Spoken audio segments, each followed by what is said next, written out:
Welcome to another episode of Sisters Uncensored. That I really didn't think that the stay at home or taking this COVID-19 was really affecting me. And I didn't think I was really struggling with it until today when I actually went out and ran errands and realized I miss listening to music. So my question for Mm-hmm. you ladies today is there anything you just thought about that you have taken for granted and haven't realized it yet? Something I miss is at work when we used to go to the bathroom and walk past this one guy's desk. He used to have trivia questions on the outside of his cubicle. They were always weird, and I never got the answers to those trivia questions. But I miss reading those trivia questions, and that was just something so simple and so small. And it's like, but it really just made a difference when you can just get up, go back and forth from the bathroom and reading that trivia sign and just laughing like, oh my gosh, that's so crazy, whatever. And then he put the answers up and you'd be like, oh, I never would have got that. I never would have figured it out. So yeah, I miss that kind of interaction with people and that daily just interaction. And it's just the simple things. You don't realize how much we Yeah. take the simple things for granted. And like I went from all kinds of music to oldies to country to R&B. Okay, I really am starting to miss being with people. For the first 4 or 5 weeks, I was excited to be at home because I like being at home by myself. So then I thought about how I'm feeling. So then here again, we're gonna put Shell and Adam on the spot.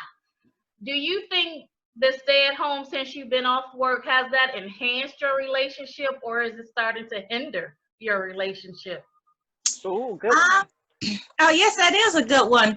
It really doesn't. It didn't make any difference. It didn't really. That didn't change anything. You know what I'm saying? It No. really didn't. Nope. It just didn't. It didn't make a difference. So first our relationship and the fire's still burning, and we didn't need a reason to stay home and get busy. Okay, or so are you thinking that you guys just rediscover each other as far as talking, finding out new ways to please each other? Have you learned to explore yourself more? No, this no, because no, it just we know who we are, we know what we got, and we know what we can do with it. Okay, and it's very limited. So it's very limited, and we just, like I said, didn't really too much change anything. We are home more with each other, and like I said, we've been together for so long, so it's not more. It's not too much to explore anymore, but it is exciting at the same time. So as long as we don't have a lot of positions to do, new positions, because we're getting older. You know what I'm saying? But it's still good. As long as we can still keep one, that's good. We're still in the game. We're still in the game. Right. I got you. I got Two you. strikes, long as you're at two strikes, you're still in the game. Yeah, still in the game. That's right.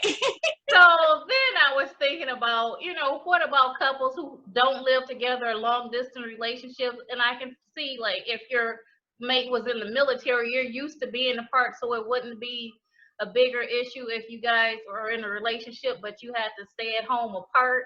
Do you think that's gonna make people start to fantasize, drift apart, come together, be excited to see each other? I would hope it would make people, want to come together. You know what I'm saying? Because like I said, I never, did the long distance relationship, so I couldn't speak on those issues. But I would hope so. It's always nice to have somebody, especially someone to come home to or look forward to having, that loved one. You know what I'm saying? That anticipation. That's a good foreplay right there. Anticipation. So I would Mhm. think so. Anticipation is a good But word. I would say that it would be difficult, especially now and with the changes and everything. So now they're like they can't even like the people in the army they can't travel. Most of them probably can't even leave their base, and they're just stuck in their house. So it does get hard because in this troubling time, you do want to be with the person that you love, and you can't. And there's really no end date in sight. So that does start to weigh on your mind. It's like, is this ever going to be over? Is it ever? Are we ever going to get to a point where we can actually travel across seas and stuff and actually be together again? So it does, it weighs on you quite a lot. Yeah, it weighs on you. So have you figured out a way to lessen that burden on your chest, or are you being creative? Are you doing more phone sex? Are you emailing, texting? Oh yeah, I'm gonna throw you out there. Then I'm gonna jump in, but I'm gonna throw you out there because Oh, girl, we do videos, we do phone messages to each other. Yeah, so yeah, we doing it. Yeah, we getting it in. Phone sex, text sex, any kind of sex that's not actual sex, we getting it in. Good job. oh, let me Yeah, do you a have good to job. in order in What order to keep in order to keep that feeling still strong between each other with the distance.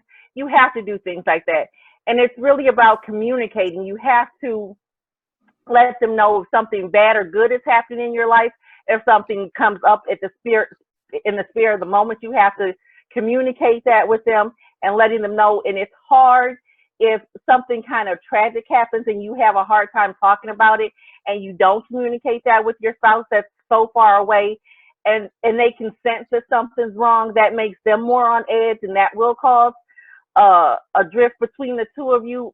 So you just have to be more conscious, to be more communicative about what's going on and what you're feeling and what you're dealing with, and just explain it a little bit more so they can feel involved and they don't have to feel so far away, even though they are so far away. So even just not thinking about your mate, spouse, or whatever, have you reached out to more friends? Have you tried to come up with ways to connect with elderly people in your neighborhood, or your friends, or your coworkers, or just anybody to check on them and say, hey, how you doing in this time? Do you need just to talk? Or can Yeah.